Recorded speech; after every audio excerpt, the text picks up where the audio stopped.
쫙 날카로운 파열음이 특수훈련원의 콘크리트 복도를 꿰뚫었다. 시간은 새벽 2시. 복도의 차가운 공기마저 폭력에 질식한 듯 웅크리고 있었다. 훈련병 한세아의 고개가 충격으로 벽 쪽으로 격렬하게 꺾였다. 왼쪽 뺨은 순식간에 뜨거운 쇳물처럼 부풀어 올랐고 교관 오태식 상사의 손가락 모양대로 붉은 자국이 선명하게 새겨졌다.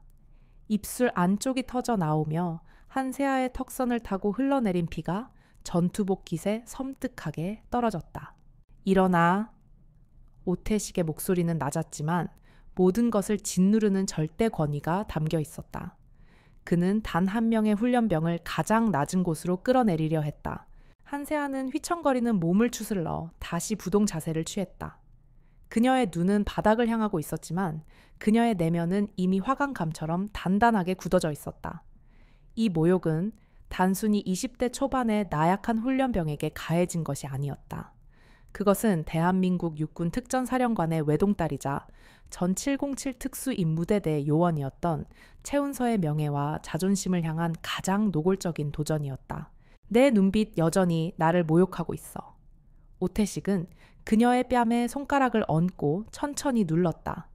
끔찍한 고통이 파도처럼 밀려왔지만 한세아는 미동도 하지 않았다. 그녀의 모든 근육은 강철처럼 굳어져 굴종을 연기하고 있었다. 네오는 네가 가진 모든 배경과 특권 내 몸에 흐르는 금수저의 오만함까지 내가 오늘 밤 이 콘크리트 바닥에 짓밟아 줄 것이다. 오태식은 자신이 이 왕국의 심판자라고 믿었다. 죄송합니다, 상사님. 저는 아무것도 아닙니다. 한세아는 극한의 공포에 질린 목소리를 냈다. 그녀가 바라는 것은 오직 멸시와 무시였다. 오태식이 그녀를 가장 만만한 먹잇감으로 확신하게 만드는 것. 그것이 그녀의 복수 무기였다. 오태식은 만족스러운 듯 손을 거두었다. 그는 그녀의 어깨를 툭 치며 낮게 으르렁거렸다. 좋아. 당장 나가서 연병장 100바퀴를 돌아. 해가 뜨기 전에 이 건방진 표정이 사라지지 않으면 다음번엔 내 무릎을 꿇게 해줄 것이다. 한세아가 뒤돌아 어둠 속으로 걸어 나가는 순간 그녀의 내면은 새해 전의 병실로 돌아갔다. 재벌 회장 손자에게 당한 잔혹한 학교 폭력과 그 비극을 가문의 치욕강으로 간주하며 덮으려 했던 아버지 차 사령관의 냉정한 외면은 그녀를 무너뜨렸다.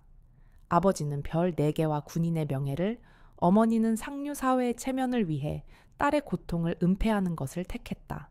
그녀는 병실을 탈출하는 순간 자신의 비서실장에게 최은서 같은라는 자신의 모든 과거를 말소할 것을 명령했다. 저를 찾는 것은 그들을 도울 뿐입니다. 저는 이제 복수 외에는 아무것도 남지 않았어요. 그녀는 자신의 외모마저도 성형외과 의사의 칼날에 맡겼다. 그것은 단순히 얼굴을 바꾸는 것을 넘어 과거의 자신을 완전히 부정하고 재창조하는 의식이었다. 그녀의 복수는 시스템을 향했다. 그녀는 자신이 당했던 폭력과 무관심이 군 내부의 비리와 권력, 남용과 깊숙이 연결되어 있음을 알았다. 그녀의 새로운 무기는 가장 약한 존재라는 위장이었다. 그녀의 육체는 707 특수훈련으로 단련되었지만 그녀는 그 힘을 봉인했다. 한세아라는 이름 아래 그녀는 군 내부의 가장 잔혹한 가혹행위와 부패가 일어나는 이 특수훈련 기관으로 스스로 걸어 들어왔다. 그곳은 신정환 소장이 재벌과 정치 군인들의 아들을 면제시키고 군수품을 횡령하며 훈련병들을 심리실험의 도구로 사용하는 악의 소굴이었다. 한세아는 뺨의 피를 닦지 않았다. 연병장을 달리는 그녀의 눈빛은 어둠 속의 칼날처럼 빛났다. 그녀의 뺨에 새겨진 오태식의 손자국은 그녀에게 수치심이 아닌 복수의 징표였다. 그녀가 가장 약한 훈련병을 연기할수록 학원장 신정환 소장의 감시망은 그녀를 피해 다른 곳으로 향할 것이었다. 그녀는 이미 훈련원의 부패 구조와 군수품 횡령에 대한 핵심 정보를 확보하기 시작했다. 오태식의 폭력은 그녀에게 시간과 명분을 주었다. 그녀는 이 훈련원을 내부에서부터 썩어 문드러지게 만들 것이다. 그녀의 복수는 오태식 상사 한 명을 향한 것이 아니었다. 이 모든 시스템을 구축한 학원장 신정환 소장, 그리고 그 뒤에서 자신의 과거를 짓밟았던 재벌 세력까지 이 모두가 그녀의 목표였다. 한세아는 어둠 속에서 결심했다. 그녀는 이제 더 이상 최운서가 아니다. 그녀는 심판 그 자체였다. 오태식 상색의 뺨을 맞고 연병장 100바퀴를 돈 다음 날 훈련병 한세아는 훈련소 전체의 공공연한 표적이 되었다. 그녀의 뺨에 남아있는 멍 자국은 굴복의 상징이었고 오태식 상사는 그녀를 신정환 소장의 통제 실험을 위한 가장 완벽한 희생양으로 활용했다. 이곳 육군 외곽의 특수훈련 기관은 군 내부에서도 악명이 높았다. 학원장 신정환 소장은 단순한 야전 지휘관이 아니었다. 그는 심리학과 행동 통제에 대한 그릇된 집착을 가진 군 내의 지식인이었다. 신 소장은 훈련병들을 실험체로 간주하며 극한의 공포와 굴종을 통해 인간의 정신을 파괴하고 재조립할 수 있다고 믿었다. 훈련병들의 정신을 파괴하고 그 폐허 위에 나의 절대적인 명령만을 심어 넣는다. 이것이 신 소장의 훈련 철학이었다. 그리고 오태식 상사는 그 명령을 육체적인 폭력으로 구현하는 가장 잔혹한 도구였다. 아침부터 시작된 1000m 장애물 달리기 훈련. 한세아는 의도적으로 모든 장애물 앞에서 망설이고 주저앉았다. 그녀는 군복이 흙에 더럽혀지고 무릎이 긁히는 고통 속에서도 공포에 질린 20대 여성의 모습을 완벽하게 연기했다. 그녀의 내면 최운서의 심장은 당장이라도 눈앞에 통나무 장애물을 뛰어넘고 전속력으로 달려나가고 싶었지만 그녀는 그 힘을 억제했다. 한세아, 내가 인간인가? 아니면 벌레인가? 벌레도 기어서라도 저 장애물을 넘는다. 오태식의 고함이 훈련장 전체를 뒤흔들었다. 동기 훈련병들은 그녀를 향해 경멸과 짜증이 뒤섞인 눈빛을 보냈다.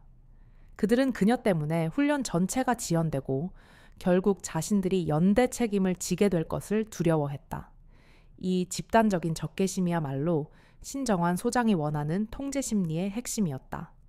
한세아는 공공의 적이 됨으로써 교관들의 직접적인 감시에서 벗어날 수 있었다. 일주일 동안 한세아는 이 특수훈련원의 가장 낮은 곳에서 가장 낮은 존재로서 내부 구조를 파악했다. 그녀가 이곳에 온 진짜 목적은 단지 오태식에게 복수하는 것이 아니었다. 그녀는 이 훈련원이 군수물자 횡령과 고위직 자녀의 불법 병역, 특혜를 거래하는 검은 자금 통로임을 알고 있었다. 그녀의 아버지 차 사령관의 주변 인물 중 일부가 이 비리에 연루되어 있었고 그들의 침묵이 과거 자신의 비극을 더욱 공고히 했다고 확신했기 때문이다. 산악 기동 훈련이 있던 날, 험준한 산길을 달리던 중 한세아는 의도적으로 발목을 심하게 접질리는 연기를 했다. 그녀는 고통스러운 신음을 내며 바위에 주저앉았다. 707 요원이었던 그녀의 몸은 부상을 입지 않았지만 그녀의 영인은 오태식의 눈을 완벽하게 속였다. 저런 폐기물은 훈련을 방해만 할 뿐이다. 당장 군 의무대로 이송에 돌아오지 않아도 상관없다. 오태식은 그녀를 경멸하며 외곽도로 쪽으로 내보냈다. 군 의무대로 향하는 길. 한세아는 고통에 절뚝거리는 연기를 하며 의도적으로 훈련원 외곽에 폐쇄된 보급 창고 근처를 지나쳤다. 폐허처럼 보이는 이 창고는 감시의 눈이 가장 닿지 않는 곳이었고 그녀의 내부 정보에 따르면 비밀 거래가 이루어지는 핵심 장소였다. 그녀가 창고 벽을 짚고 고통스러운 숨을 몰아쉬는 연기를 할 때였다. 창고 뒤편의 어둠 속에서 희미하게 두 남자의 목소리가 들렸다. 그들은 군용 유조 차량의 경유를 민간 차량으로 옮겨 싣고 있었다. 김 중사가 아직도 장부를 안 넘기고 버티고 있어. 그 늙은이가 눈치채기 전에 경유 출고 기록을 조작해야 해. 걱정 마라. 신 소장님의 명령이다. 이번 물량은 박민혁 의원 쪽으로 넘어간다. 기록은 유령 훈련도로 덮으면 그만이다. 신 소장 박민혁 의원. 한세아의 심장이 차갑게 식었다. 그녀의 복수 대상이었던 재벌 세력과 연관된 유력 정치인의 이름이 군 내부 비리와 직결되고 있었다. 그들의 대화는 명백히 군용물자 횡령을 넘어선 정경유착을 증명하고 있었다. 한세아는 고통스러운 신음소리를 더욱 크게 내는 척하며 주머니 속 만년필 모양의 초소형 녹음기를 작동시켰다. 그녀는 가장 약한 훈련병을 연기하며 이 왕국을 무너뜨릴 최초의 결정적인 증거를 확보하는 데 성공했다. 그녀는 의무대에 도착해서도 자신의 발목 부상이 심리적인 충격 때문이라고 주장하며 깁스를 거부했다. 그녀는 동정심이 아닌 멸시를 원했기 때문이다. 그녀가 약할수록 그들은 그녀를 경계하지 않을 것이었다. 의무대에서 복귀한 한세아는 다시 훈련에 합류했다. 뺨에는 멍이 들었고 발목은 절뚝거렸다. 하지만 그녀의 눈빛은 이미 산악 지형과 보급 통로를 넘어 이 훈련원을 통제하는 신정환 소장의 집무실을 향하고 있었다. 그녀는 707 특전사의 냉철한 분석력으로 이 왕국의 검은 뱃속을 파헤치기 시작한 것이다. 한세아가 군 의무대에서 복귀한 후 3일 동안 훈련원의 밤은 그녀에게 단 한 번도 진정한 잠을 허락하지 않았다. 교관 오태식 상사는 그녀를 특별관리 대상마으로 지정하고 그녀의 육체와 정신을 가장 낮은 곳으로 끌어내리기 위해 집요하게 물고 늘어졌다. 밤 11시, 모든 훈련병이 침실에 들어간 후에도 한세아는 단독으로 복도로 불려나왔다. 오태식은 매일 밤 다른 형태의 가혹행위를 가했다. 그것은 단순한 분노 표출이 아닌 신정환 소장이 추구하는 심리 통제 이론에 입각한 체계적인 파괴 작업이었다. 훈련병 한세아, 내 몸에 남아있는 금수저의 썩은 피를 모두 빼내야 해. 그렇지 않으면 너는 이 특수 훈련원의 오점으로 남게 될 것이다. 오태식은 그녀에게 1분에 200번씩 쪼그려 뛰기를 시켰다. 체력적으로는 문제될 것이 없었지만 한세아는 의도적으로 17번째부터 휘청거리기 시작했다. 707 요원의 강철 체력을 나약한 신경증 환자의 몸처럼 연기하는 것은 극한의 정신 집중을 요하는 작업이었다. 멈춰 한세아. 오태식은 분노 대신 혐오감을 드러냈다. 봐라, 네가 가진 오만함과 달리 내 몸은 모래성처럼 부서지고 있지 않나. 너는 스스로 나약함을 인정해야 해. 너는 이 훈련원에 필요 없는 쓰레기임을 인정해. 이러한 언어적 폭력은 육체적 고통보다 더 깊은 굴욕감을 주었다. 오태식은 그녀가 심리적으로 무너지기를 원했다. 스스로의 존재를 부정하고 자신에게 절대적으로 복종하는 노예가 되기를 바랐다. 한세아는 눈물을 글썽이며 침이 섞인 사과를 내뱉었다. 죄송합니다, 상사님. 제가 너무 나약합니다. 하지만 포기하지 않겠습니다. 그녀가 난 포기하지 않겠다고 외치는 순간 오태식의 얼굴이 일그러졌다. 그는 완벽한 굴종을 원했다. 그녀의 내면에 남아있는 희미한 저항의 불씨조차도 용납할 수 없었다. 건방지게 희망을 말하나 오태식은 그녀의 머리를 붙잡아 차가운 복도 바닥에 처박았다. 희망? 네가 쥐뿔도 없는 주제에 무슨 희망을 말해? 네가 당장이라도 자살하고 싶을 만큼 절망에 빠져야 그때 비로소 너는 재탄생할 수 있다. 그녀의 복수는 바로 이 폭력의 순간 속에 숨겨져 있었다. 머리를 숙인 채 한세아는 오태식의 군화발 아래로 복도 바닥의 타일 배열을 읽었다. 이 특수 훈련원의 건물들은 20년 전에 지어졌고 타일 아래에는 낡은 통신선로가 지나고 있음을 알고 있었다. 한세아는 이미 폐쇄된 보급창고, 근처에서 건김 중사포라라는 이름과 유류 횡령에 대한 정보를 얻었었다. 이제 그녀에게 필요한 것은 내부의 조력자와 은밀히 접촉할 수 있는 틈 안이었다. 그리고 오태식의 이 잔혹한 야간 가혹행위가 바로 그 틈을 만들어 주었다. 그녀는 오태식의 개인 통신 패턴과 움직임을 분석하기 시작했다. 오태식은 매일 밤 10시부터 11시 30분까지 신정환 소장에게 이 훈련 경과 보고 났다를 전화로 올렸고 그 후 11시 30분부터 새벽 1시까지 한세아를 괴롭혔다. 그 외의 시간은 철저히 자신만의 시간이었다. 3일 밤낮의 관찰 끝에 한세아는 오태식이 일주일에 2번씩 보급 창고 쪽으로 향하는 외부 출입문 근처에서 흡연을 한다는 것을 알아냈다. 이 짧은 5분의 시간이 그녀에게는 운명을 바꿀 수 있는 기회였다. 오태식이 떠난 후 한세아는 피와 흙먼지로 뒤덮인 채 복대에 쓰러져 있었다. 동기 훈련병들은 그녀를 외면했고 아무도 그녀에게 다가오지 않았다. 고립은 완벽했다. 그녀는 그 고통 속에서 최운서의 심장 707 요원의 강철 심장을 느꼈다. 이태강 왕국의 부패를 무너뜨린 전임 감찰단 요원처럼 나 역시 가장 약한 곳에서부터 이 왕국을 파괴할 것이다. 그녀는 주머니 속 만년필 녹음기를 꺼냈다. 오태식의 육체적 언어적 폭력은 모두 녹음되었다. 이 증거들은 단순한 가혹행위 기록이 아니었다. 그것은 신정환 소장이 추구하는 심리, 통제 시스템들 입증하는 핵심 자료였다. 이 폭력의 근원은 신정환 소장의 개인적인 통제 욕구에서 시작되었고 그 통제는 군수물자 횡령 및 불법 거래를 은폐하기 위한 수단이었다. 훈련병들을 극한의 고통에 몰아넣어 그들의 시야를 좁히고 의식을 마비시키는 것. 그것이 비밀 거래가 들통나지 않도록 하는 가장 효과적인 방법이었던 것이다. 한세아는 복도에 쓰러진 채 군복 안에 작은 구멍으로 손을 넣어 자신의 진짜 신분을 증명하는 특수 인식표를 만졌다. 그녀의 본질은 특전 사령관의 딸이 아닌 정의를 위해 복수를 택한 암흑 특사였다. 그녀는 다음 단계로 넘어갈 준비를 마쳤다. 그녀의 조력자인 김중색에 접근할 시간이었다. 3일 밤낮의 혹독한 가혹행위에도 불구하고 훈련병 한세아는 무너지지 않았다. 그녀는 완벽한 공포와 굴종을 연기하는 동시에 자신의 계획을 가장 낮은 곳에서부터 치밀하게 실행하고 있었다. 그녀의 유일한 목표는 교관 오태식 상사가 더 이상 참을 수 없는 최후의 선을 넘게 만드는 것이었다. 그 결정적인 순간은 주간 대규모 사열이 있는 날 찾아왔다.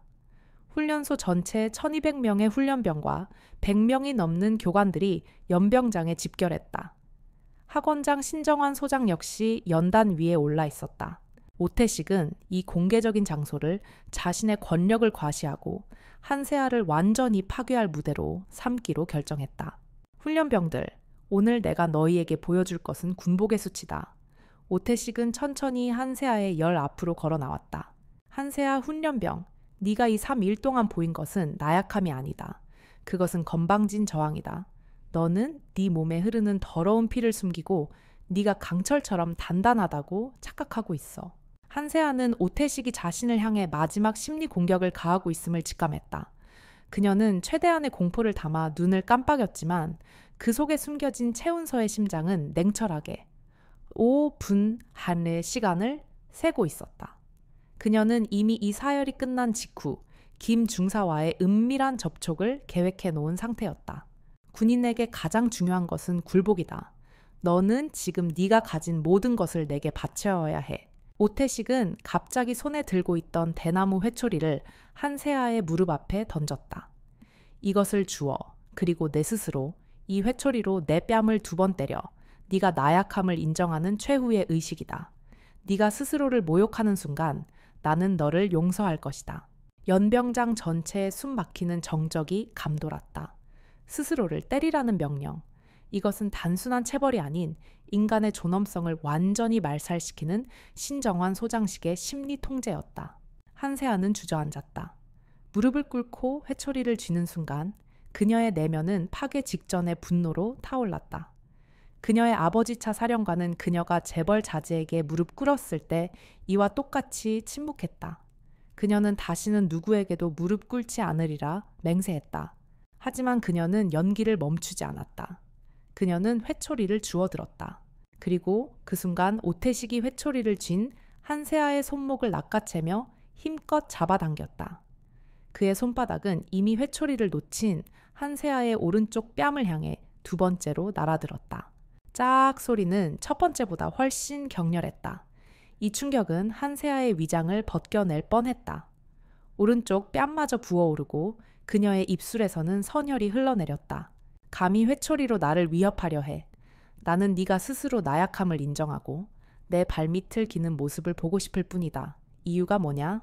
오태식은 그녀의 머리채를 잡고 연단 쪽으로 끌고 갔다. 그는 신정환 소장에게 자신의 잔혹함을 과시하려 했다. 한세아는 눈을 감았다. 그녀의 머릿속에서는 이미 최후의 명령이 떨어지고 있었다. 이제 가면을 벗을 시간이 왔다. 한세아는 고개를 들었다. 피가 섞인 침을 뱉어냈다. 그녀의 눈빛은 더 이상 공포에 질리지 않았다. 짧지만 강렬했던 그 일순간 그녀의 눈에는 최운서의 707 요원, 특유의 냉철한 살기가 번뜩였다. 이유요, 상사님.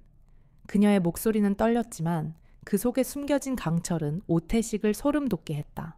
네가 나약해서다. 오태식은 다시 한번 그녀의 뺨을 때리려 손을 올렸다. 바로 그 순간 연단 위에서 이 모든 것을 지켜보던 신정환 소장이 미세하게 눈살을 찌푸렸다. 오태식의 과도한 폭력은 신 소장에 향한 체계적인 통제하라는 원칙을 넘어선 개인의 분노내였기 때문이다. 신 소장은 오태식의 통제력 상실을 우려했다. 그러나 이미 늦었다. 한세아의 고통스러운 절규는 이미 그녀의 조력자에게 신호로 전달되었다. 그녀가 무릎 꿇고 회초리를 주운 5분의 시간 동안 그녀의 부관은 이미 차 사령관에게 은밀한 전문을 보낸 상태였다. 암호명 한세아 피폭 최종 단계 진입.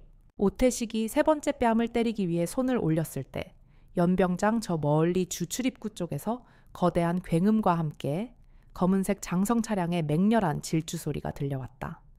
차량은 훈련장 전체의 질서를 무시하고 연병장 쪽으로 돌진했다. 모든 시선이 그쪽으로 쏠렸다. 신정환 소장의 얼굴이 딱딱하게 굳었다. 그 차량은 이곳의 통제를 무시할 수 있는 단 한 사람의 것이었다. 군홧발에 문이 부서지는 소리가 들리기까지는 단 1분의 시간만이 남아 있었다.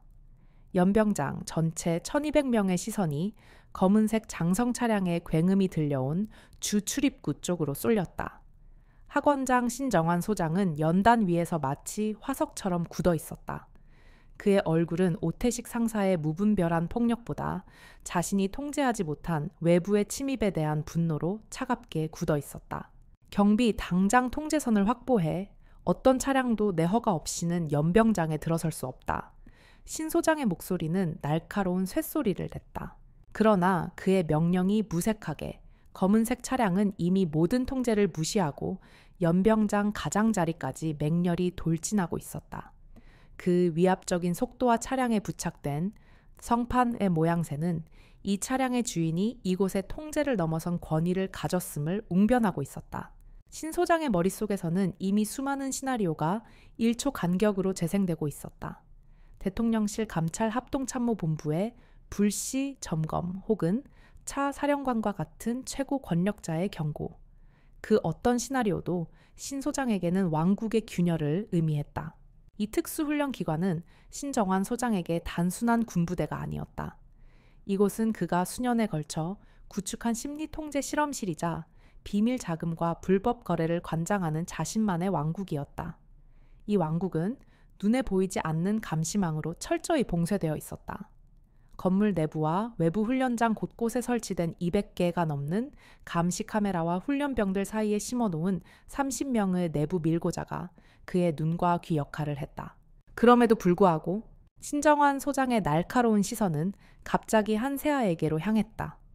오태식에게 뺨을 맞아 피를 흘리고 머리채를 잡힌 채 무릎을 꿇고 있던 가장 약한 훈련병.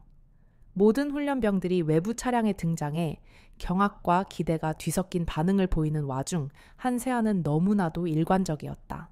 그녀의 몸은 떨고 있었지만 그녀의 눈빛에는 절망 외에 다른 어떤 감정도 읽히지 않았다. 너무나 완벽한 공포였다. 신 소장은 심리 전문가로서 완벽한 연기 속에 숨겨진 무언의 의도를 읽어내려 했다. 저 계집애. 왜 저토록 완벽하게 무너지는 것을 연기하는가? 일반적인 공포 반응이라면 오히려 외부의 구원자에게 희미한 희망이라도 보여야 정상인데 신 소장은 그녀의 지나친 나약함과 함께 숨겨진 의혹을 느끼기 시작했다. 마치 그녀가 자신들의 폭력을 의도적으로 수집하고 있다는 듯한 섬뜩한 기시감이었다. 하지만 지금은 그 의혹을 파헤칠 시간이 없었다. 차량은 이미 50m 거리까지 다가왔고 신 소장은 연단에서 내려와 정문 쪽으로 뛰어갔다. 그의 뒤를 따라 이진욱 대령과 다른 교관들이 우르르 몰려갔다. 바로 그때 한세아는 그들의 열초간의 혼란을 놓치지 않았다. 그녀는 고통에 신음하는 척하며 쓰러져 있던 오른손을 들어 주머니 속 손수건을 잡았다. 손수건의 모서리에는 그녀가 미리 표시해둔 특정 문양이 있었다. 이것은 그녀의 조력자인 보급 부사관 김중색에 보내는 암호 신호였다. 오늘 밤 12시 30분 폐쇄된 유류 창고 뒷문. 그녀는 눈빛으로 연병장 한 구석에 서 있는 보급 차량을 바라보았다. 보급품을 싣고 대기 중이던 김 중사는 모든 교관들이 차량 쪽으로 달려가는 혼란의 틈을 타 그녀의 손수건 신호를 단 1초 만에 읽어냈다. 김 중사는 이 왕국의 비밀 장부와 유류 횡령 증거를 확보하는 데 핵심적인 인물이었다. 그는 20년 넘게 군복을 입은 베테랑이었지만 부패한 상사들의 지시에 불복종하여 진급에서 누락된 융통성 없는 군인이었다. 신정환 소장의 감시망은 외부의 침입에 대응하느라 잠시 맹점을 드러냈고 한세아는 그 열초의 틈을 이용해 가장 약한 존재로서 왕국의 내부 균열을 만들어내는 데 성공했다. 그녀의 계획은 완벽했다. 외부의 차 사령관이라는 거대한 폭탄이 터지기 직전 내부의 핵심 증거를 확보하는 것. 검은색 장성 차량은 이미 연병장 바로 앞 신정환 소장이 마련한 VIP 대기선에 급정거했다. 운전석 문이 열리고 은빛 별 4개가 번쩍이는 특전사령관의 군홧발이 땅을 짓밟았다. 그 군홧발이 신정환 소장의 집무실을 향해 돌진하는 순간 한세아는 미소를 지었다. 그녀의 뺨에 남아있는 멍 자국이 승리의 훈장처럼 느껴졌다. 특전사령관의 검은색 장성 차량이 연병장에 돌진하는 극적인 혼란은 신정환 소장이 수년간 구축한 감시망에 결정적인 맹점을 만들어냈다. 1200명의 훈련병과 모든 교관들의 시선이 연단과 차량이 대치하는 곳에 집중되었다. 신 소장의 머릿속은 오직감의 위기를 어떻게 통제할 것인가에 대한 계산으로 가득 차 있었다. 한세아는 이 30초의 혼란을 놓치지 않았다. 그녀는 오태식에게 뺨을 맞아 충격에 쓰러지는 척 연기하며 교관들의 시야에서 벗어났다. 이미 부어오른 뺨과 피로 얼룩진 군복은 그녀에게 쓰러져도 이상할 것 없는 훈련병이라는 완벽한 알리바이를 제공했다. 그녀는 동기 훈련병들의 부축을 거부하고 절뚝거리며 군 의무대 쪽으로 향했다. 하지만 그녀의 발걸음은 의무대가 아닌 폐쇄된 유류 창고의 뒷문을 향하고 있었다. 그녀의 심장은 707-707 특수 요원의 냉철함으로 고동쳤다. 밤 12시 30분. 훈련원 전체가 취침에 들어간 깊은 어둠 속 한세아는 유류 창고 뒤편에서 몸을 숨겼다. 이곳은 20년 넘게 사용되지 않은 낡은 시설이었고 신정환 소장의 비리 거래가 이루어지는 은밀한 통로였다. 훈련병 한세아. 어둠 속에서 굵고 낮은 목소리가 들려왔다. 김상철 중사. 20년 가까이 군복을 입은 베테랑 부사관인 그는 군수 보급 업무를 담당하며 신 소장 왕국의 부패를 가장 가까이에서 목격한 내부의 균열이었다. 한세아는 경례 대신 냉철한 목소리로 그의 신분을 확인했다. 제가 보낸 암호 신호를 확인했습니까? 정의는 강철이다. 김 중사는 놀라움에 잠시 말을 잃었다. 자신은 단순히 약하고 억울한 훈련병 같은을 돕기 위해 나왔는데 그녀의 목소리는 야전 사령관처럼 단호하고 강력했다. 확인했습니다. 강철의 국화가 보낸 메시지라면 믿어야지요.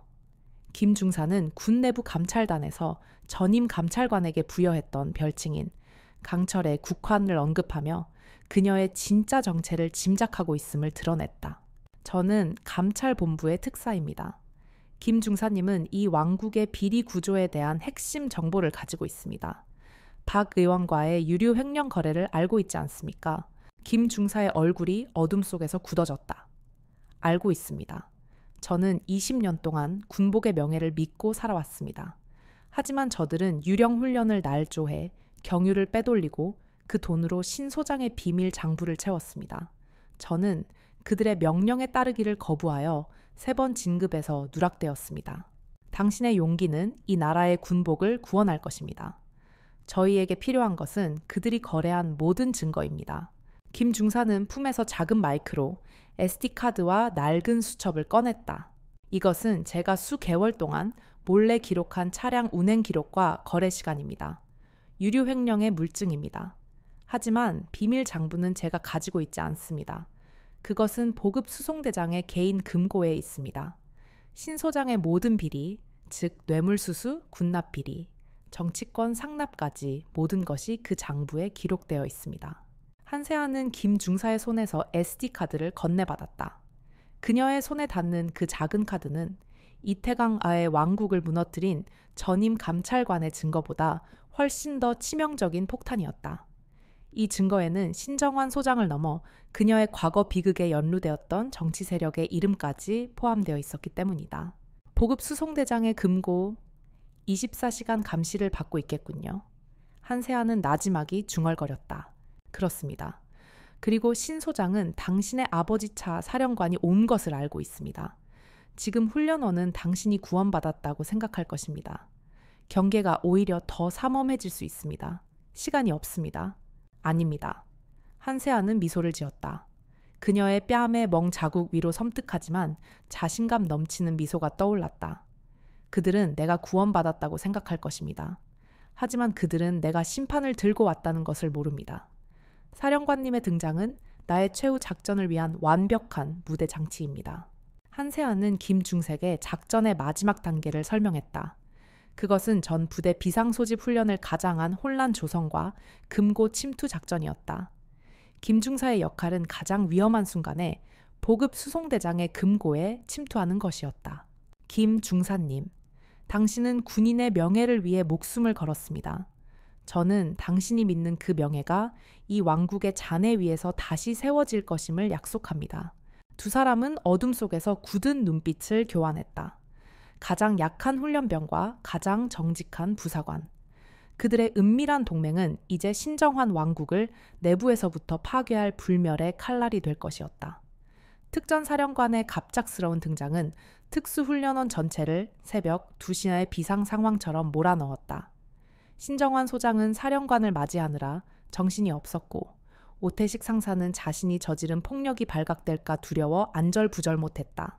이 극심한 혼란 속에서 한세아를 향한 또 다른 형태의 감시가 시작되었다. 주현우 소위. 그는 이 특수훈련원의 최연소 교관이었고 표면적으로는 훈련병 관리를 담당하고 있었지만 그의 진짜 신분은 과거 최운서와 707 훈련을 함께 받았던 옛 동료이자 그녀의 가장 치명적인 비밀을 알고 있는 배신자였다. 주현우는 멀리서 뺨에 멍이 든 채 절뚝거리는 한세아를 예의주시했다. 그녀의 외모는 성형으로 완전히 바뀌었고 그녀가 연기하는 나약함은 707의 그림자조차 찾을 수 없었다. 그럼에도 불구하고 주현우의 심장은 불길한 예감으로 고동쳤다. 이상하다. 저 약해 빠진 훈련병의 눈빛. 어딘가 모르게 낯설지 않아. 공포에 질려 있으면서도 그 깊은 곳에는 억눌린 살기가 느껴져. 주현우는 3년 전 랠리의 기억을 떠올렸다. 당시 최운서는 707의 최종 선발 과정에서 거의 통과 직전이었다. 그러나 차 사령관의 정치적 반대파와 재벌 세력이 그녀의 학교 폭력 트라우마를 이용해 그녀를 심리적으로 공격했다. 그때 주현우는 최운서를 배신했다.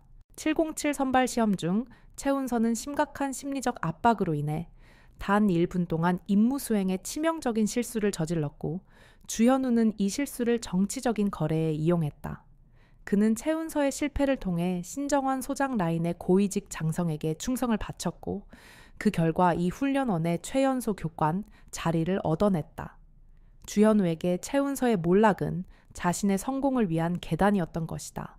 한세아는 복도로 통하는 계단을 오르던 중 주현우와 불과 5분 우펜의 거리에서 마주쳤다. 주현우는 차 소위의 제복을 입고 있었지만 그의 눈빛은 배신자의 냉혹함으로 가득 차 있었다. 한세아는 온몸의 근육을 다시 나약함으로 이완시켰다. 그녀는 주현우를 알아보았지만 주현우는 그녀를 전혀 알아보지 못했다. 그러나 주현우는 그녀의 곁을 지나치며 미세하게 멈칫했다. 훈련병, 내 뺨의 상처, 오태식 상사의 지신가. 주현우의 목소리는 걱정하는 척했지만 그 속에는 최운서의 고통을 확인하려는 잔인한 호기심이 담겨 있었다. 네, 소희님. 제가 너무 나약해서 죄송합니다. 한세아는 눈물을 글썽이며 대답했다. 주현우는 그녀의 어깨를 툭 쳤다. 약하면 부서지는 게 군대다. 억울하면 강해져야 해. 이 경멸적인 동정은 한세아에게 가장 치명적인 독이었다. 그녀는 주현우가 신정환 소장의 충실한 이중 스파이임을 직감했다. 그는 신 소장의 심리 실험을 돕는 동시에 혹시 모를 내부 감찰의 움직임을 탐지하는 역할을 하고 있었다. 주현우가 그녀의 뒤를 쫓기 시작했음을 깨달은 한세아는 자신의 최후 작전을 가속화해야 함을 절감했다. 그녀가 김중색에 보낸 12시 30분 대접선 시간은 이미 너무 위험해졌다. 주현우는 707 출신답게 주변 환경 분석에 능했고 그녀의 사소한 움직임도 놓치지 않을 것이었다. 김 중사님과의 접선 시간을 12시로 30분 앞당긴다. 한세아는 내부 통신망에 접근할 단 1분의 틈을 찾기 위해 발걸음을 재촉했다.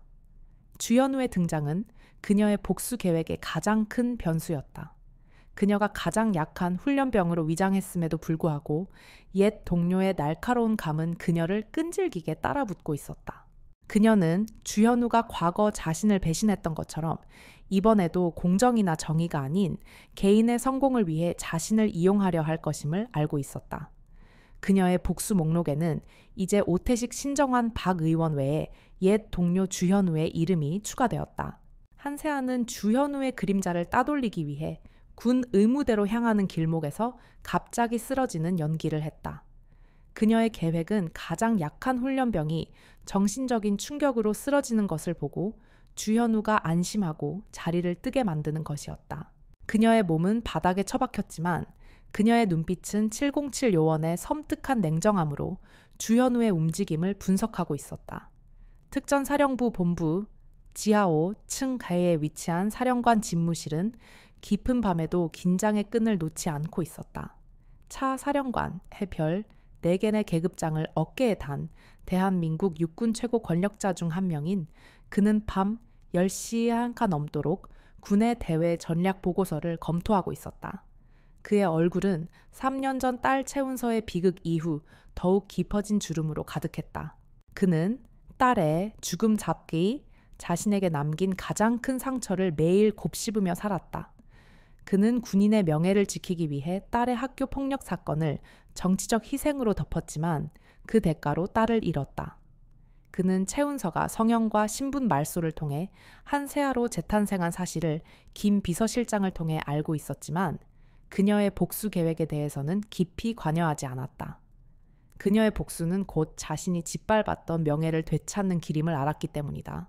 그는 한세아가 가장 약한 훈련병으로 위장하여 신정환 소장의 훈련원에 잠입했다는 보고를 받았을 때도 그녀의 707 요원 시절의 능력을 믿고 침묵을 유지했다. 그녀가 스스로 이 왕국의 균열을 만들어낼 것이라 믿었다. 바로 그때 집무실의 비상보안선이 울렸다. 그것은 오직 단 한 사람만이 사용할 수 있는 최운서가 3년 전 스스로 설정한 비상코드였다. 김 비서실장은 창백한 얼굴로 암호화된 전문을 건넸다. 전문은 단 3줄이었다. 암호명 한세아 피폭, 오태식 상사 군화발의 모욕, 최종 단계 신호. 차 사령관의 눈이 냉정하게 빛났다. 피폭. 그것은 단순히 위험을 의미하는 코드가 아니었다. 그것은 온 존엄성의 훼손거를 의미했다. 3년 전 재벌 자제가 그의 딸에게 무릎 꿇으라고 명령했던 그 최악의 모욕을 다시 겪고 있음을 알리는 절규였다. 차 사령관은 보고서를 집어던졌다. 신정환 이 더러운 자식, 그의 분노는 폭발했다. 그는 군 내부의 부패를 용인하고 신정환 소장이 재벌과 정치권과 손잡고 군납 비리와 특혜를 저지르는 것을 정치적 균형을 위해 묵인해왔다. 하지만 그가 묵인한 그 악의 왕국이 자신의 딸을 다시 한번 짓밟았다는 사실을 깨닫는 순간 그의 군인의 명예와 아버지의 본능이 동시에 격렬하게 분출했다. 김중령, 당장 사령관 전용 차량을 준비해 모든 고속도로 통제를 요청하고 경계 근무대에게는 어떤 보고도 하지 마라. 나는 단 1분의 지연도 용납하지 않는다. 그는 별 4개가 가진 모든 권력을 개인의 복수를 위해 사용하기로 결정했다. 그가 3년 전 지키려 했던 찰스 군인의 명예 다시는 이제 딸의 존엄성을 위해 파괴될 것이다. 차 사령관은 집무실을 나서며 벽에 걸린 준이는 조국과 명예를 위해 존재한다. 는 휘호를 노려보았다. 명예, 내가 3년 전 선택한 것은 명예가 아니었다. 비겁함이었다. 그는 707 요원들에게만 지급되는 특수 제작된 군화발을 신었다. 그것은 일반 군화보다 5kg 우 kg 이상 무거웠고 그의 분노를 담은 파괴의 도구가 될 것이었다. 서울 외곽에서 특수훈련원이 위치한 산악지대까지는 단 30분의 시간이 걸렸다. 사령관 전용 차량은 시속 200km에 가까운 속도로 어둠을 갈랐다. 차량에 부착된 성파는 모든 경찰과 헌병대의 통제를 무력화시켰다. 신정환 소장은 그가 가장 무서워하는 사람이 가장 예상치 못한 순간에 가장 폭발적인 분노를 안고 자신의 왕국으로 침입하고 있음을 전혀 알지 못했다. 차 사령관의 머릿속에는 오직 하나의 장면만이 반복되었다. 딸이 뺨을 맞고 굴욕당하는 모습. 그가 이 훈련원에 도착했을 때 신 소장이 오태식에게 마지막으로 어떤 명령을 내리고 있을지 그는 짐작할 수 있었다. 내 딸에게 무슨 짓이냐? 이 포효가 그의 목에서 터져 나오기까지 시간은 5분도 채 남지 않았다. 그는 이제 군 통수권자가 아닌 딸을 위해 모든 것을 파괴할 아버지의 모습으로 왕국의 문을 부술 준비를 하고 있었다. 특전 사령관의 검은색 차량이 연병장 한복판에 멈춰 선지 5분. 학원장 신정환 소장은 얼굴이 흑빛으로 변한 채 별 4개의 군홧발 소리에 맞춰 급히 집무실로 돌아왔다. 그의 뒤에는 오태식 상사가 숨막히는 긴장감에 쌓여서 있었다. 신 소장은 이 상황을 어떻게든 통제하려 했지만 그의 머릿속은 이미 통제 불능 상태였다. 오 상사, 당장 저 훈련병을 처리했나? 그녀의 입에서 가혹행위에 대한 어떤 말도 나와서는 안 된다. 내가 사령관에게 보고를 올리는 동안 완벽하게 입을 막아놔. 신 소장은 다급하게 명령했다. 오태식은 창백한 얼굴로 대답했다. 네, 소장님. 제가 방금 그녀를 군 의무대로 보냈습니다. 정신적인 충격으로 인한 일시적 실어증을 유발하는 약물을 투여했습니다. 오태식은 한세아가 자신을 배신할 것을 두려워하여 신정환 소장의 비위를 맞추기 위해 극단적인 조치를 취한 것이었다. 신 소장은 그 잔혹함에 만족하며 고개를 끄덕였다. 좋아. 처리 능력은 확실하군. 이 일만 조용히 넘기면 내게 진급을 약속하지. 바로 그 순간 집무실을 향해 다가오는 군홧발 소리가 콘크리트 복도 전체를 뒤흔들었다. 별 4개가 가진 압도적인 무게였다. 사성 장군의 분노는 태풍처럼 몰아쳤고 신정환 소장의 집무실 문 앞에 멈춰 섰다. 노크 따위는 없었다. 쾅! 거대한 굉음과 함께 차 사령관의 특수 제작된 군홧발이 원목으로 된 집무실 문이 잠금 장치 부위를 단 일격에 부셨다. 문짝은 산산조각이 나며 파편과 함께 집무실 안으로 2m 이상 밀려 들어왔다. 그 폭력적인 진입은 신정환 소장이 구축한 왕국가의 권위가 1초 만에 붕괴되었음을 상징했다. 신 소장과 오 상사는 비명을 지를 틈도 없이 벽에 박힌 듯 얼어붙었다. 문이 부서진 잔해 사이로 차 사령관이 모습을 드러냈다. 별 4개가 번쩍이는 그의 군복은 수천 명의 군인을 지휘하는 절대 권위를 상징했다. 그의 얼굴은 3년 전 딸의 비극을 겪었을 때보다 훨씬 더 격렬한 분노로 일그러져 있었다. 신정환 소장은 당황하여 경례 자세를 취하려 했지만 그의 몸은 말을 듣지 않았다. 사령관님 어인 일이십니까? 사전 보고 없이. 차 사령관은 그들의 경례와 변명을 무시했다. 그의 시선은 신정환 소장을 지나쳐 그 뒤에 숨어있는 오태식 상세계로 향했다. 오태식은 자신이 저지른 폭력이 이제 가장 큰 권력 앞에 드러났음을 직감하고 쥐새끼처럼 몸을 떨었다. 오태식 상사, 네가 감히 군인의 명예로 무엇을 했나? 네가 가혹행위로 짓밟은 그 훈련병이 누구인지 내 두 눈으로 확인해라. 차 사령관의 목소리는 천둥처럼 집무실 전체를 뒤흔들었다. 차 사령관의 뒤 문이 부서진 입구에는 2명의 헌병이 한세아를 부축하고 서 있었다. 그녀의 뺨은 여전히 멍들어 있었고 눈빛은 충격과 공포로 가득한 나약한 훈련병 그 자체였다. 그녀는 오태식에게 약물 투여를 받았다는 사실을 알면서도 그 약물의 효과가 나타나기 직전의 마지막 순간까지 한세아 온을 연기하고 있었다. 오태식은 경악했다. 아닙니다, 소장님. 저 계집애는 분명 의무대에. 신정환 소장은 사태의 심각성을 깨닫고 오태식을 막아서려 했다. 오 상사 입 다물어, 사령관님. 이 일은 훈련병의 정신 이상으로 인한 단순한 가혹행위입니다. 제가 철저히 차 사령관은 신 소장의 말을 잘랐다. 그는 집무실 중앙으로 성큼 걸어 들어와 오태식 상사의 뺨에 남아있는 선명한 손자국을 손가락으로 가리켰다. 이것이 네가 말하는 단순한 가혹행위인가? 네가 짓밟은 것이 단순한 훈련병이라고 생각하나? 차 사령관은 마치 지진처럼 떨리는 목소리로 오태식 상사를 똑바로 노려보며 최후의 심판을 내렸다. 그의 포효는 집무실의 유리창이 흔들릴 만큼 강력했다. 내 딸에게 무슨 짓이냐? 차 사령관의 포효는 신정환 소장의 집무실을 가득 메운 유리와 나무 파편보다 더 격렬하게 진동했다. 별, 내게 내 권위가 담긴 딴 내 딸에게 무슨 짓이냐? 는 외침은 신 소장과 오 상사가 구축했던 모든 권력의 환상을 단 1초 만에 산산조각 내버렸다. 신정환 소장은 얼굴이 핏기 하나 없이 하얗게 질렸다. 그의 머릿속은 2,000가지의 계산이 동시에 오류를 일으키며 붕괴했다. 사령관님, 무슨 말씀을 저 훈련병은 한세아라는 이름의 일반 입대 훈련병입니다.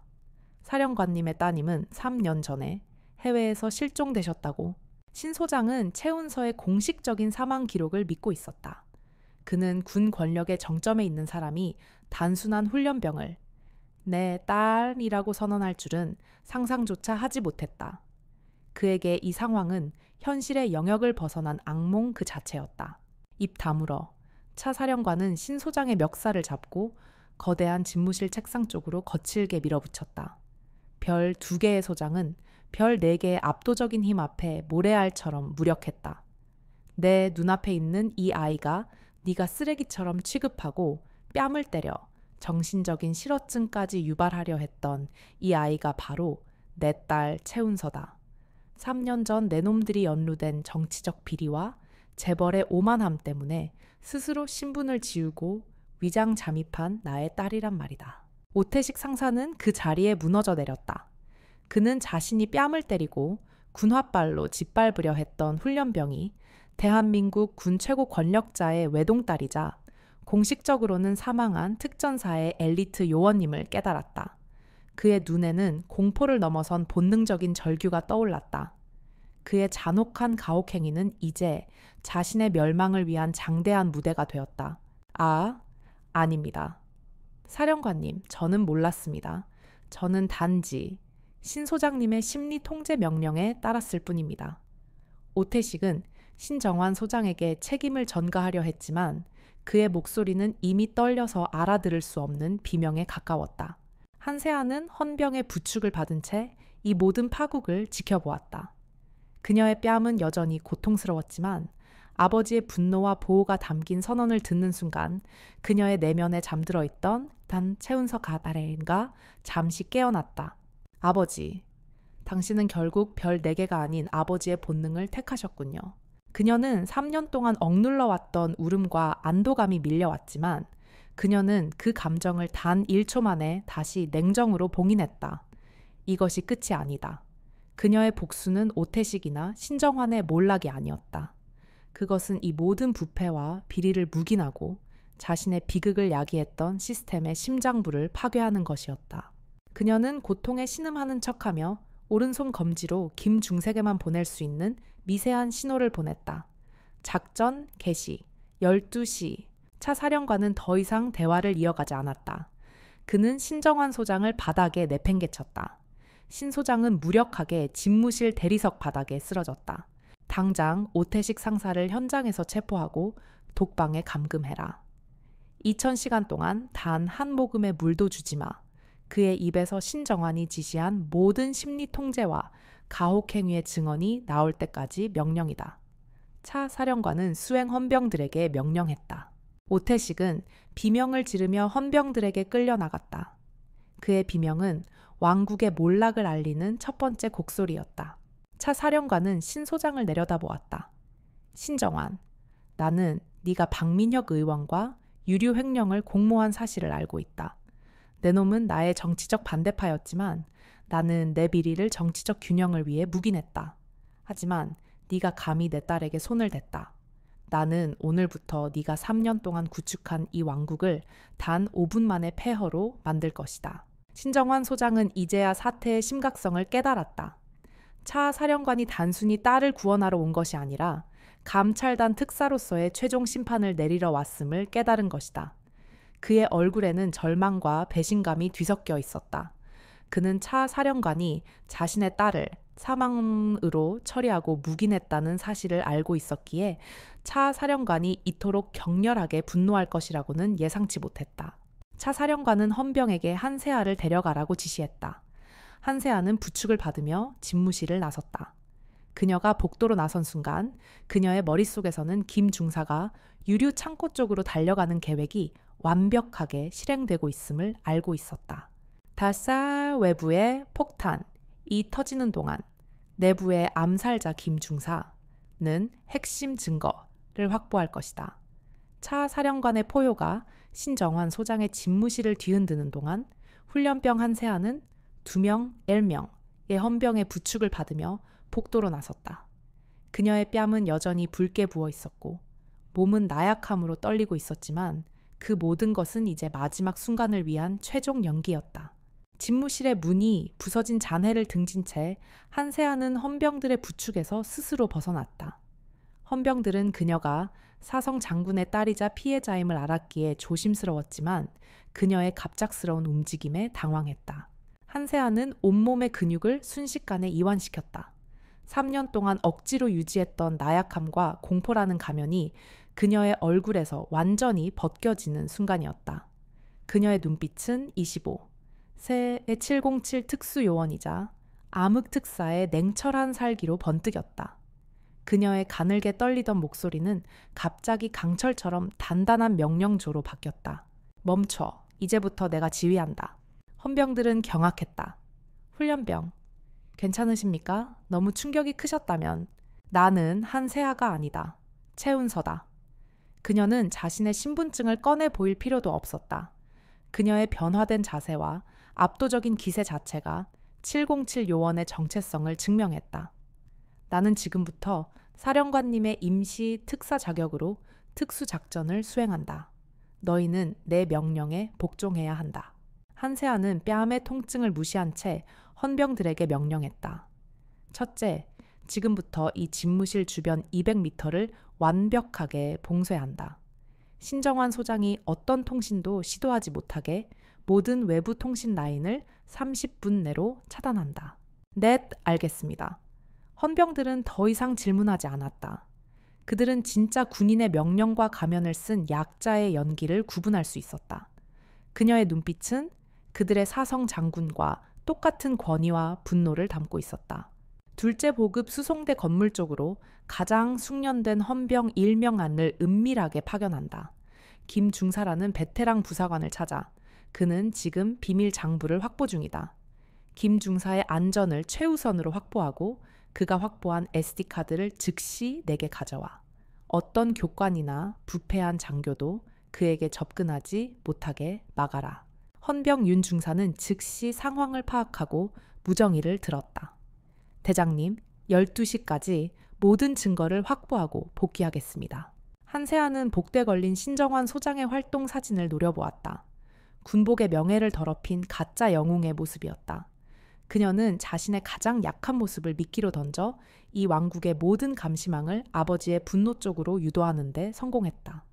이제 그녀는 군 최고 지휘관의 권위를 등에 업고 내부의 조력자를 움직여 최후의 증거를 확보하는 결정적인 순간을 맞이했다. 그녀는 주머니 속 만년필 녹음기를 꺼냈다. 오태식 상색의 뺨을 맞고 모욕당했던 모든 순간들이 이 작은 장치 속에 담겨 있었다. 정신적인 충격으로 인한 실어증 약물 투여 시도까지. 이 모든 것이 신정환 소장의 체계적인 가혹행위를 입증하는 증거였다. 오태식은 몰락했다. 이제 신정환의 가짜 왕국을 무너뜨릴 시간이다. 한세아는 헌병 윤 중사가 보급 수송대 쪽으로 달려가는 뒷모습을 확인했다. 그녀는 그 자리에 서서 아버지의 분노와 헌병대의 통제가 신정환 소장의 왕국을 어떻게 짓누르는지 지켜보기로 결정했다. 이 극적인 변신은 그녀의 복수 계획에서 가장 중요하고 위험한 단계였다. 그녀는 나약한 훈련병 한세아를 완전히 파괴하고 강철의 심판자 최운서로 부활한 것이다. 그녀의 다음 목표는 이 왕국이 숨기고 있던 가장 치명적인 비밀을 만천해 폭로하는 것이었다. 차 사령관의 압도적인 분노와 오태식 상사의 체포는 신정환 소장의 왕국에 치명적인 첫 번째 타격을 가했다. 대리석 바닥에 쓰러져 있던 신 소장은 공포에 질려 떨고 있었지만 그의 마지막 이성은 증거 인멸을 명령해야 한다고 속삭였다. 사령관님, 오 상사는 개인적인 일탈입니다. 저는 이 훈련원의 군수물자를 책임지고 군수물자 차 사령관은 경멸적인 웃음을 흘렸다. 네가 빼돌린 경유와 군납 비리로 받은 돈이 200억이 넘는다는 사실을 내가 모를 것 같으냐? 내 놈이 30명, 이 넘는 정치인과 재벌들에게 상납한 비밀 장부가 어디 있는지 말해. 신정환 소장은 창백한 얼굴로 바닥을 기어 집무실 책상 아래에 숨겨진 비상통신 장치를 잡으려 했다. 그는 박민혁 의원에게 연락하여 이 상황을 정치적으로 역전시키려 했다. 자바차 사령관의 명령과 함께 헌병들이 신 소장을 제압했다. 바로 그때 집무실 문이 부서진 입구로 헌병 윤 중사가 들어섰다. 그의 얼굴은 땀 범벅이었지만 그의 눈빛은 승리의 확신으로 빛났다. 그는 신정환 소장의 비명을 무시하고 복대 서 있는 최운서에게 달려갔다. 특사님 확보했습니다. 김 중사님께서 보급 수송대장의 금고에서 빼낸 장부의 사진 파일입니다. 5분 전에 확보했습니다. 윤 중사는 작은 SD 카드를 한세아 아니 최운서의 손에 건넸다. 최운서는 그 자리에서 707 요원의 특수 장비로 장부 파일과 오태식의 가혹행위, 녹음 파일을 단 1초 만에 통합했다. 이것이 신정환 왕국을 무너뜨릴 최후의 검이었다. 최운서는 헌병들에게 한세아, 얘 외투를 벗고 자신의 제복을 걸쳤다. 비록 계급장 없는 옷이었지만 707 출신 특유의 단단함과 정의감이 그녀의 자세를 지배했다. 그녀는 부어오른 뺨의 고통을 무시한 채 아버지의 권위 뒤에 숨는 대신 스스로 심판대에 서기로 결정했다. 그녀는 집무실 안으로 들어섰다. 바닥에 쓰러져 헌병들에게 제압당한 신정환 소장을 내려다보았다. 신 소장. 그녀의 목소리는 더 이상 나약한 훈련병의 떨림이 아니었다. 그것은 냉철한 심판자의 목소리였다. 신정환은 고개를 들었다.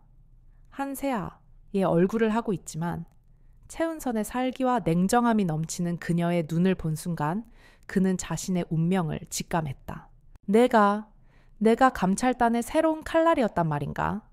사령관님, 이 계집애는 사적인 복수를 위해 군의 기밀을 이용했습니다. 최운선은 미소를 지었다. 사적인 복수, 그렇다. 나는 3년 전 너희들이 짓밟았던 한 젊은이의 존엄성을 되찾으러 왔다. 그리고 군인의 명예를 더럽힌 20년간의 군납 비리와 유류 횡령을 만천해 폭로하러 왔다. 그녀는 SD 카드를 집무실 책상 위에 던져 놓았다. 이 카드 안에는 내 놈이 박민혁 의원에게 특혜를 제공하고 재벌들의 아들을 불법적으로 면제시키는 모든 증거가 담겨 있다. 네가 구축한 이 왕국은 이제 폐허가 될 것이다. 차 사령관은 묵묵히 딸을 지켜보았다. 그는 딸이 단순한 피해자가 아닌 자신의 명예와 정의를 스스로 쟁취하는 심판관이 되었음을 깨달았다. 그는 딸의 작전에 대한 최고의 존중을 표하기 위해 최후의 명령을 딸에게 양보했다. 최운서는 헌병대에게 명령했다. 육군 특전사령관의 명의와 대통령 직속 감찰단의 특사 자격으로 신정환 소장을 군인의 명예훼손 및 반역죄 혐의로 현장 체포한다. 2,000명의 이 훈련원 모든 교관과 직원들은 단 1인도 외부로 나갈 수 없다. 전면 통제에 들어간다. 신정환 소장은 비명 대신 절망적인 한숨을 내쉬었다. 그의 심리 통제 시스템은 딸의 존엄성 앞에 무너졌고 그의 왕국은 별 4개의 분노와 707 요원의 치밀한 지략 앞에 산산조각 났다. 신정환 소장의 체포와 오태식 상사의 비명은 특수훈련기관 전체의 부패 네트워크가 무너졌음을 상징했다. 최운서는 헌병대에게 200명이 넘는 교관과 직원들의 통신 장비를 압수하고 3일간 외부와의 접촉을 차단하라는 명령을 내렸다. 차 사령관은 집무실에서 나와 딸의 냉철한 지휘력을 묵묵히 지켜보았다. 사령관님, 모든 내부 통제가 완료되었습니다. 유류 횡령 및 군납 비리 연루자 13명을 확보했습니다. 헌병 윤 중사가 보고했다. 수고했다. 최운서는 짧게 답했다. 그녀는 이제 더 이상 나약한 훈련병이 아니었다. 그녀는 군복의 명예를 되찾은 707 특사였다. 바로 그때 그녀의 시선은 복도 끝 비상계단 쪽으로 향했다. 주현우, 소위. 그는 혼란을 틈타 은밀하게 도주를 시도하고 있었다. 그의 손에는 작은 금속 박스가 들려 있었다. 주현우, 소위 멈춰. 네가 지금 도망치는 것은 자백이다. 최운서는 소리쳤다. 주현우는 망설임 없이 복도를 가로질러 달리기 시작했다. 그는 차 사령관의 딸이 자신을 알아볼 것이라고는 상상조차 하지 못했기에 그녀의 부활은 그에게 가장 치명적인 위협이었다. 최운서는 단 5초 만에 주현우를 따라잡았다. 그녀는 707 요원의 은밀한 제압술로 주현우의 팔을 비틀어 복도 벽에 강하게 내리찍었다. 주현우는 고통의 비명을 질렀고 손에 들고 있던 금속 박스를 놓쳤다. 박스 안에는 특수 암호화된 통신 장치가 들어있었다. 네가 왜 도망치는 거지? 오태식의 가혹행위가 두려운가? 아니면 신정환의 몰락이 두려운가? 최운서의 눈빛은 사리로 번뜩였다. 자, 최운서, 네가 어떻게? 성형까지 하고 707의 기술까지 숨긴 채 주현우는 믿을 수 없다는 듯 그녀의 얼굴을 바라보았다. 네가 3년 전 나를 배신하고 얻어낸 교관 자리는 따뜻했나? 내 놈이 나의 트라우마를 신정환 소장에게 팔아넘긴 대가는 달콤했나? 주현우는 고개를 숙였다. 나는 살아남기 위해 그랬을 뿐이야. 차 사령관님의 반대파는 너무 거대했어. 신정환 따위는 껍데기에 불과해. 그는 합동참모본부 의장의 개였을 뿐이야. 그들은 당신의 아버지를 함정에 빠뜨리기 위해 이 훈련원을 이용했어. 충격적인 고백이었다. 신정환 소장은 최종 보스가 아니었다. 그는 더 거대한 정치적 싸움을 위한 장기판의 말에 불과했다. 합동참모본부 의장, 차 사령관의 숙적이자 군서열 1인을 다투는 최고 권력자였다. 주현우는 차 사령관의 반대팩에 충성을 바치고 최운서의 가장 치명적인 약점인 과거의 트라우마를 신정환 소장에게 흘려보낸 것이었다. 신 소장이 한세아에게 가혹행위를 가한 것은 차 사령관이 딸을 구하기 위해 군 권력을 사적으로 사용하는 순간을 포착하여 정치적 스캔들을 일으키기 위함이었다. 네 아버지는 군인의 명예와 딸의 목숨 중 하나를 택해야 하는 함정에 빠진 거야. 나는 단지 그들의 성공을 도왔을 뿐이다. 주현우는 발악했다. 최운서는 주현우의 멱살을 잡고 집무실 쪽으로 내던졌다. 그녀의 눈빛은 이제 신정환의 몰락을 넘어 더 높은 곳을 향하고 있었다. 합동참모본부 의장, 내 놈이 나의 비극을 3년 동안 정치적 도구로 이용했구나. 최운서는 옆에 서 있던 아버지 차 사령관을 돌아보았다. 아버지의 얼굴은 이미 분노와 충격으로 굳어져 있었다.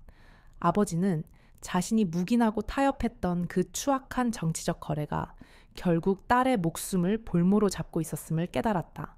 최운서는 주현우가 놓친 통신 장치를 발로 짓밟아 파괴했다. 사령관님, 심판은 아직 끝나지 않았습니다. 신정환은 발에 불과합니다. 우리는 이제 머리를 잘라야 합니다. 그녀의 목소리는 절대적인 결의로 가득 차 있었다. 신정환 왕국이 무너진 다음 날 아침 특수훈련 기관은 고요한 폭풍의 눈과 같았다.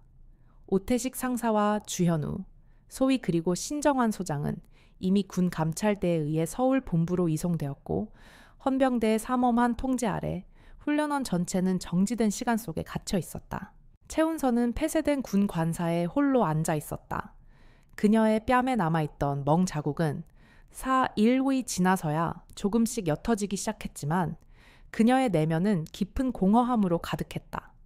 3년 동안 그녀를 지탱했던 분노와 복수심이라는 뜨거운 엔진이 멈추자 그녀는 자신이 아무것도 아닌 존재가 되었음을 깨달았다.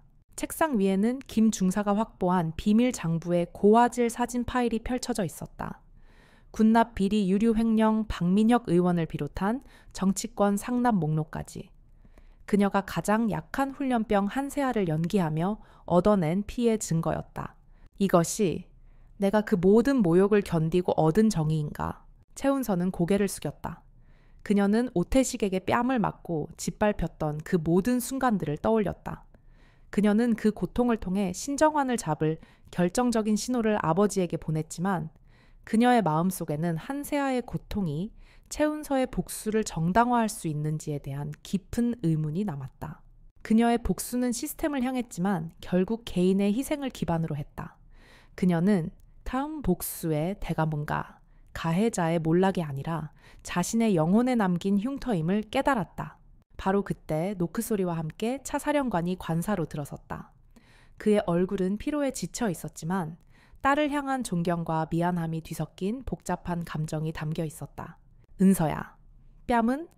괜찮니? 차 사령관은 차마 그녀의 부어오른 뺨을 만지지 못하고 주먹을 쥐었다. 괜찮습니다, 아버지. 약물의 효과도 이미 사라졌습니다. 그녀는 딱딱한 군인의 어투로 대답했다. 신정환과 오태식은 군법에 따라 최고 수준의 처벌을 받게 될 것이다. 주연우, 그 배신자 역시 군형법과 반역죄로 다스릴 것이다. 차 사령관은 힘겹게 말을 이었다. 하지만 주연우의 고백대로 이 일의 진짜 머리는 합동참모본부 의장이다. 그는 나의 정치적 몰락을 위해 너를 미끼로 이용했다. 최은서는 고개를 들었다. 압니다, 아버지. 비밀 장부 사진 파일에도 합참의장 라인의 금액 거래 기록이 있습니다. 신정환의 몰락은 전투에 불과했습니다.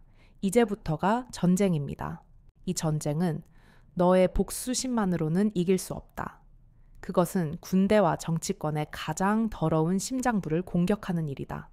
나는 별 4개가 가진 모든 권위를 걸고 너를 지원하겠다. 3년 전에 하지 못했던 아버지의 역할을 이제부터 하겠다. 차 사령관의 눈빛은 진심이었다. 그는 3년 전의 비겁함을 속죄하기 위해 합참의장과의 최후의 정치적 대결을 각오했다. 하지만 최은서는 공허한 미소를 지었다. 아닙니다, 아버지. 이 전쟁은 아버지의 권위로만 이길 수 없습니다. 합참의장은 아버지의 권위가 쉽게 닿지 않는 가장 높은 곳에 있습니다. 저는 한세아가 겪은 굴욕을 군 내부의 고통으로 증언할 것입니다. 그녀는 책상 위에 만년필 녹음기를 집어들었다. 그 안에는 오태식의 잔혹한 목소리와 신정환의 비리 거래가 고스란히 담겨 있었다. 정의는 단순한 처벌이 아닙니다. 정의는 진실의 폭로입니다. 저는 최은서가 아닌 나약한 훈련병 한세아가 대한민국 군대에서 겪었던 모든 고통을 만천해 증언할 것입니다. 그 고통의 목소리가 합참의장의 정치적 기반을 무너뜨릴 것입니다. 차 사령관은 딸의 결의와 고독함을 동시에 느꼈다. 그녀는 왕국의 딸이 아닌 스스로 심판을 선택한 고독한 전사였다. 그녀의 복수는 개인의 구원을 넘어 군 개혁이라는 더 큰 사명으로 나아가고 있었다. 신정환 소장의 몰락 후 된 4일째. 특수훈련기관은 감찰단과 헌병대의 통제 아래 놓였고 오태식 상사의 증언과 비밀 장부의 사진 파일은 합동참모본부 의장을 향한 치명적인 정치적 폭탄이 되었다. 차 사령관은 자신의 사성 장군 권위를 모두 걸고 의장의 비리를 언론과 청와대에 공개하기 위한 최후의 전쟁을 시작했다. 최은서는 특전사령부 내 비밀 감찰실로 복귀했다. 그녀의 뺨에 남아있던 멍자국은 거의 사라졌지만 그녀의 내면에 새겨진 한세아의 고통의 기억은 영원히 지워지지 않았다. 은서야, 합참의장은 이제 정치적 궁지에 몰렸다. 네가 가져온 증거 덕분이다. 네가 3년 동안 겪은 모든 고통이 결국 군 개혁이라는 더 큰 명예를 가져올 것이다. 차 사령관은 딸에게 감사와 미안함을 전했다. 명예는 아직 돌아오지 않았습니다, 아버지. 군복의 명예는 합참의장이 물러나야 비로소 회복될 수 있습니다. 그리고 한세아처럼 나약한 훈련병들이 자살을 선택하지 않아도 되는 군대가 되어야 합니다. 최은서는 신임 국방부 장관이 직접 주도하는 강군 사법 및 변경 문화 개혁 특별팀에 합류할 것을 요청받았다. 이는 그녀의 지략과 희생에 대한 최고의 인정이었다. 나는 최은서가 아닌 한세아의 고통을 증언할 것입니다. 그들이 가장 경멸했던 나약함이 가장 강력한 개혁의 칼날이 될 것입니다. 그녀는 경25, 세여의 나이에 707 특수 요원에서 군 개혁의 상징이자 정의를 집행하는 심판관으로 완전히 부활했다. 그녀는 더 이상 왕국의 딸이 아니었다. 그녀는 군복의 명예를 위해 스스로 희생을 택한 강철의 국화였다. 그녀는 성형으로 바꾼 얼굴 대신 한세아의 흉터를 자신의 진정한 정체성으로 받아들였다. 며칠 후 합참의장이 공식적으로 비리 혐의로 기소되며 사임했다는 뉴스가 속보로 전해졌다. 차 사령관과의 최후의 정치적 전쟁에서 권력 서열 1 위인의 의장은 딸의 존엄성을 지키려는 아버지의 분노와 707 요원의 치밀한 복수극 앞에 무릎 꿇었다. 신정환과 박민혁 의원을 포함한 모든 연루자들이 법의 심판을 받았다. 최운서는 감찰실 창밖으로 젊은 사관생도들이 훈련하는 모습을 조용히 내려다보았다. 그녀가 지키고 싶었던 것은 결국 저것이었다. 정의가 살아 숨쉬는 젊은이들이 믿고 따를 수 있는 군복의 명예. 그녀는 특별팀의 첫 번째 임무 파일에 손을 얹었다. 그 파일에는 또 다른 훈련소에서 발생한 집단, 가혹행위에 대한 익명의 제보가 담겨 있었다. 그녀의 전쟁은 끝나지 않았다. 최운서는 공허함 대신 새로운 사명을 느꼈다. 그녀는 한세아의 고통을 헛되이 하지 않을 것이다.